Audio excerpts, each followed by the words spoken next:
rural areas, it has been said, we see the works of God. In cities, little else but the works of men. One would imagine, therefore, that planning and architecture would be of utmost importance to create attractive and practical cities to pass on to future generations. Yet the impression is that planning in South Africa's largest city is failing its people.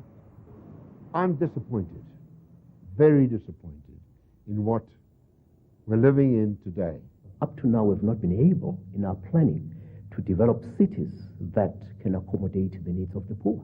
My perception is there isn't a planning department, because I don't see any planning being done. So there's this contempt of, I'm going to do what I like amongst developers. And they do, and they are. And it's the residents that are suffering. It's chaos out there, and they're not doing anything to stem the bad publicity. Johannesburg is, can I swear, is a shit city. And we are the things that are passing through this bowels called Johannesburg.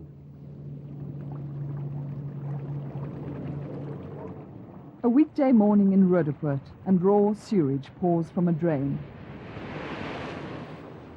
Residents say it's a common occurrence here because of all the new development taking place. A few kilometres away, near some newly erected townhouses, more sewage bubbles out of the ground. Last year's cut in interest rates has created a housing boom as people move from Johannesburg and its surrounding townships to modern and affordable homes out west. Townhouses sprawl across an area once known for plant nurseries and small holdings. We've got the whole of Ramsburg, we've got the whole of Little Falls, we've got the whole of Radio Kop. It's just townhouse galore here. You just see roofs. You've got the panorama view on the other side. Then you've got the shopping centre coming up. As far as you can look, it's just townhouses all the way here. I mean, if you see right here, right in the front of us here, more excavations, more townhouses coming, more complexes. It's just going, it is just sprawling, it's just developing. While development may be good for business, it's overloading the infrastructure of the area.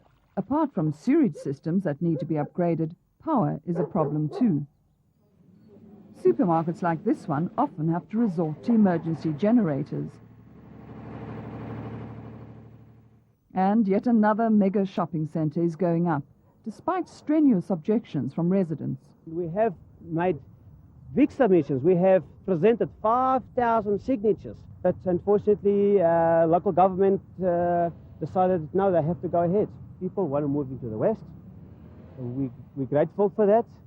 It's good for the economy, but we need to bring, number one, infrastructure. We need to do proper planning. At the same time, we need to make it look good to the eye. And at the moment, what's happening here with all these roofs is no planning whatsoever. Traffic at peak hour is becoming a nightmare as people pour out of their freshly built townhouses onto old single-lane roads that haven't been upgraded in years. People in that meeting scattered around. Ratepayers Association members Louis Baptista and Irene Valentine meet to discuss what they consider to be a dire situation. Irene lives in Harvestin, an area that has become known as the last outpost. Once considered agricultural, Harvestin is completely surrounded by sectional title development. A third of property owners here keep horses, but they can't even ride on the roads anymore. Others, like Irene, moved here because they wanted a country lifestyle, but that's fast fading. Smallholders are being won over by developers' millions. Townhouses are creeping closer. The developers have every intention of developing every piece of land they can in our area, and so those people who've bought thinking that they've got a piece of country, they're just buying into another townhouse, overpopulated, overdensified area. She says developers moved into her road without any warning. In October last year, we saw a land surveyor in our streets surveying the land, and then we saw little pigs going up all over the land. And that alerted us. We had been told on numerous occasions for several years that there was no development allowed in this area. The reality is that the urban edge has shifted since the original owners bought their land. Developers say residents should accept the inevitable.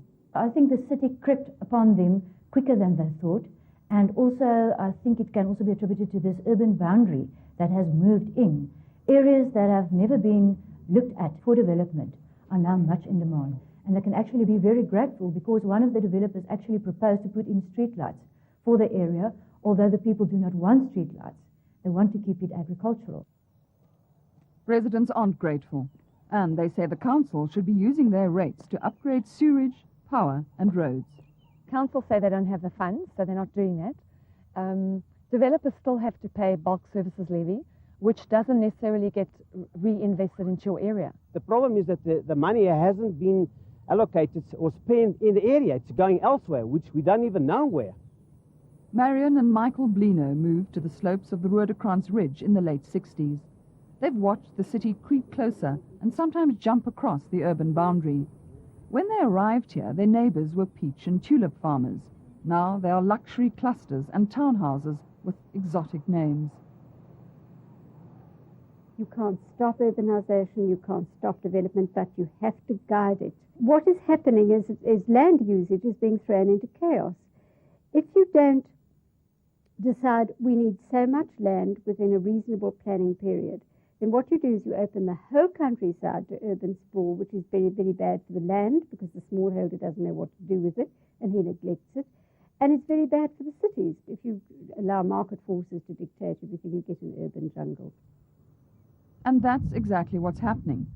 Not only west, but south of Johannesburg too, as residents of outlying areas move closer to their workplaces and better schooling. The construction of townhouses along the Klip River Ridge has incensed those living nearby, particularly as the developer has already built over the servitude that gave the public access to a nature reserve. Residents are angry that the council failed to take action before the complex went up. Basil Papatheophilo, who lives next door, says if they'd been involved, they could have at least influenced the look of the development. Well, there's absolutely no vegetation here. We're sitting next to a pristine area, and the whole that development doesn't have a single tree or bush or shrub. The intention is to develop 3 remaining stands along the ridge. This means more and more people will move into the area. Yet the only school nearby is one for children with special needs. In terms of the Gauteng Education Department's policy, we should have already had 3 schools, 3 primary schools and at least another high school. And now we're running out of land, and the Education Department is saying is where are we going to build a school? There's no land to build a school because a lot of the land that was allocated has been sold off to developers and townhouses have been built. Joburg Metro Council says it is trying to control urban sprawl and is aware of infrastructure problems. We've calculated the exact extent of the backlogs, where we need to be investing in the city and where strategic investment needs to be made in order to ensure that investment is protected. After the break, developers who flout the law.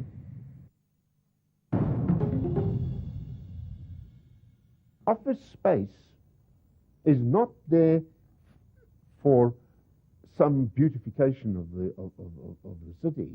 It's there for plain, simple, profitable exploitation. Santen, which lies to the north of Johannesburg, is home to the most expensive real estate in the city. It's the headquarters of many major corporations. Homes that once nestled in leafy surrounds have been replaced by office parks and high-rise buildings. There seems no end to development, despite the fact that there is an oversupply of office space. Here too, sewerage is often the subject of social gatherings. Santen is the powerhouse of Southern Africa. People come to Santen because it is there. They want to live here because it is a desirable place to live. We already have sewers that overflow and run down our streets. In my street, in a heavy storm, I wade my way through little brown jobs regularly. Yeah. Is that what we want? I'm at the bottom in the hill. The roads I end up in the SHIT at the bottom, at the end of the day, because the developments are all up at the top and the sewer lines run to the bottom. If we don't have the infrastructure, we shouldn't be building it. Santen resident Rose Johnson has been described as a developer's nightmare. For the past 14 years, she's made a point of protecting her area from bad planning decisions. It's not easy. Every time she opposes a development, It involves attending hearings, tribunals and site inspections. You have to do a lot of research. You have to try and get through the bullshit confuses the mind to see what they're trying to tell you and answer it. But because you're not an expert, usually they can flatten you somewhere or other. It's all extremely time-consuming. Council approves 700 million rands worth of plans every month and has a huge backlog. They are absolutely overwhelmed. There are people there trying their best, and they are just swamped with applications. So it's taking a developer 2 years if he's got objections and more. If you've got no objections to it, you're still looking at like 18 months. Effectively, we've consolidated the urban in Morningside Extension 94. We've consolidated. Because of the delay, some developers sidestep the council and submit their applications to the Gauteng Development Tribunal. It's an independent body governed by the Development Facilitation Act.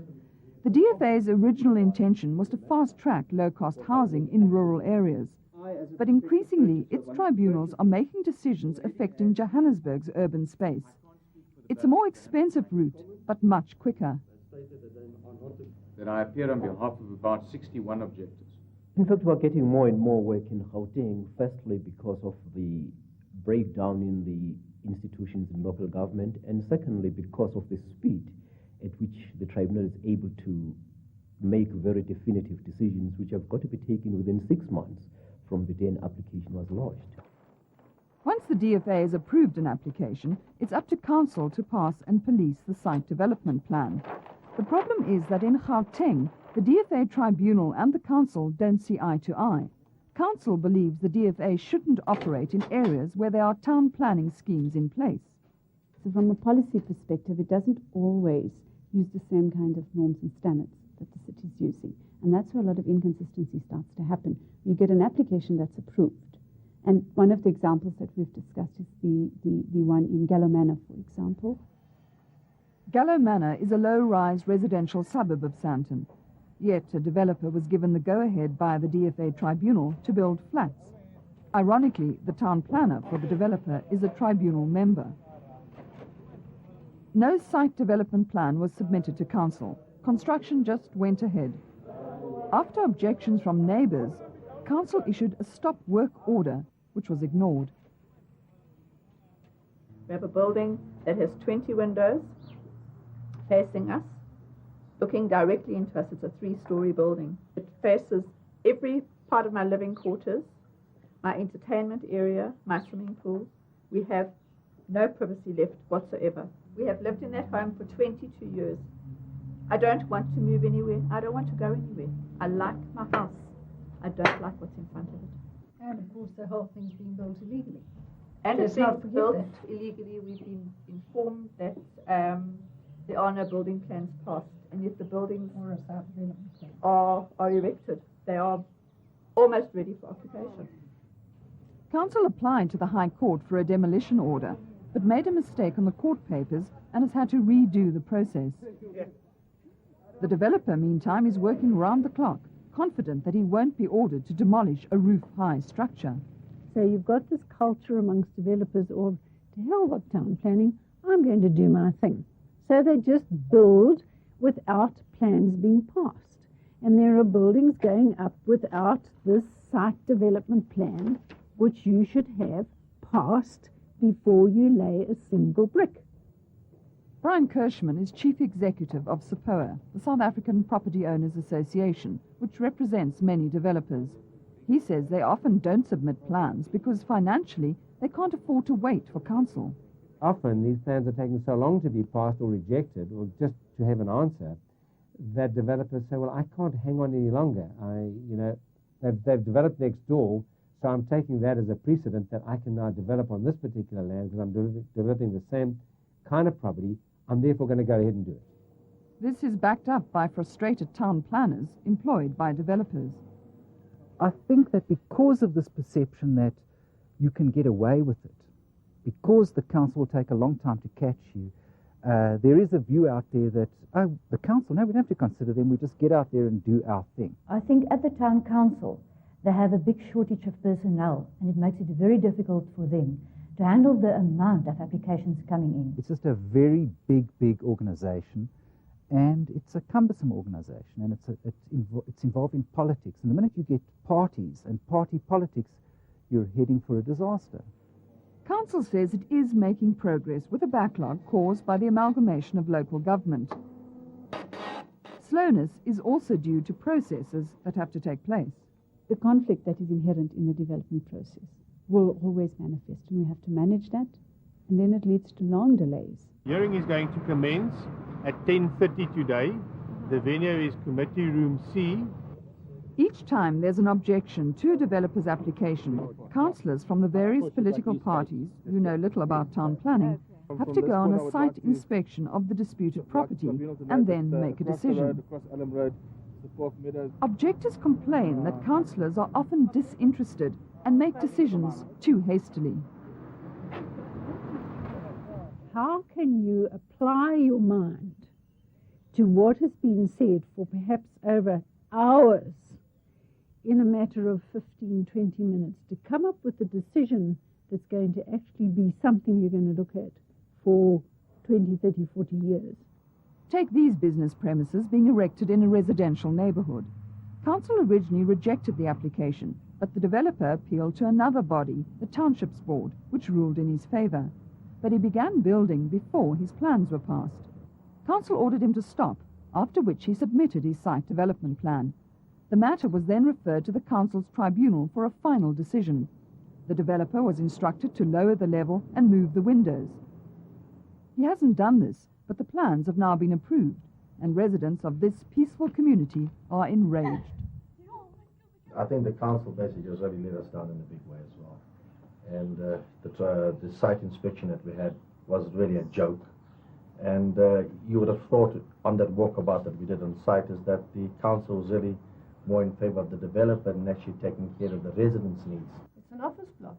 Clearly doesn't belong here. I mean, these are our homes. They're not just properties. We live in them. Who in the council has now suddenly decided that now this is now not going to be a residential area anymore? And why is our money less valuable than the developer's money? The council did what it says here in the Building Act. None of us sitting here would have a problem at all. Now residents are having to resort to expensive legal action. Why should we have to pay a lawyer to do something that the council is supposed to do in the first place? Council says development is often accompanied by conflict and that they can't give affected residents legal protection in every case. Every matter can't just go into this tedious and lengthy, costly process. We are a little strategic about what we put to the courts and what we don't. After the break, consider your neighbour's view. We're at war with each other, and let's face it, those wars are real. They mean we're at war. Gail Difford is at war with her newest neighbour. Over the past few months, she has watched the value of her home plummet. Shortly after spending a substantial amount of money redoing her entertainment area, what she describes as a monstrosity went up on an empty plot next to her. She says a view of trees and birds has been replaced by bricks, mortar and prying eyes. My privacy in my house has totally been taken away. I cannot swim, I cannot go in my garden without having somebody looking down on me. There's no ways we can ever have any privacy in our bedroom at all. From his downstairs veranda, if he stands up, he looks directly into my room. This is my biggest asset that I own. And he's now actually almost trapped me in it because I cannot sell it. Nobody's going to want to buy a house that has no privacy at all. She's now taken legal action inspired by last year's Constitutional Court judgment in favour of a Durban ratepayer, ruling that local authorities cannot approve building plans if they affect the value of a neighbour's property. Town planners caution that those protections aren't absolute. I think the Natal case was a very specific issue, and I don't think it applies generally and throughout South Africa and on every property. Council says if you live in a city, you can't expect total privacy. It's not uncommon in typical urban environments and urban living to find that, neighbours are able to look in. I think the issue is when your privacy is being severely violated. And in those instances, we do scrutinize plans from that perspective, and we apply a level of sensitivity to how we deal with these matters. So summertime, maybe the impact is not as great. Kumani and Michelle Montague Mfuni certainly believe the Durban ruling applies to their situation. Yeah, I know this.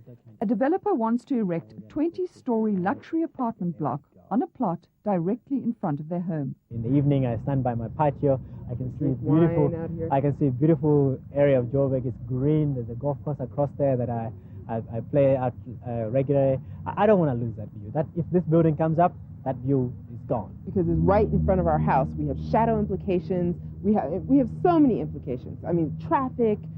Things like I was telling you before about walking our kids, down the street. Everything will change. So we're talking an extra 200 cars on this street, Woodburn Road. Why should I be forced to move because they want to build this, crazy, ridiculous building that doesn't belong here? Council agrees that such a building is inappropriate for the area, but the developer has gone the alternative route and applied to the Gauteng Development Tribunal. Kumani and Michelle can only hope that the members share their vision. We don't want town planners to allow this, shall we say, uncontrolled development of buildings of all sorts of types all over the city. We don't want that. As a resident, as a Joburger, I don't want that type of thing. Some believe the reason developments are going up willy-nilly is because the city of Johannesburg doesn't have a vision of how it wants to look. You just have to travel in any direction around Johannesburg and you will see imitations of the way people dream they want to live. Tuscan, Provençal, Cornish, any little faraway place out of South Africa, it must be out of South Africa, where they can feel that they are at home where they're not at home. What is happening is that we are making cities to be areas where it's just the rich and the affluent that can live in them and not the poor. But Council says its vision of Joburg as an African world-class city will eventually be attained. It doesn't benefit us to allow development to happen willy-nilly in an unfettered fashion and then to create a whole range of problems. It makes a lot of sense for us to take a view that we want a sustainable city. It's about getting people closer to schooling and to other recreational amenities in the urban environment.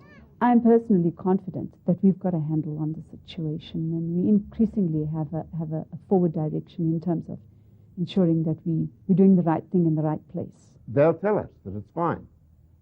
And we seem to fall for it. This is what puzzles me, including me. I also fall for it. Why? I think because we all have hopes and dreams that things can get better, will get better. We can make them better and will make them better.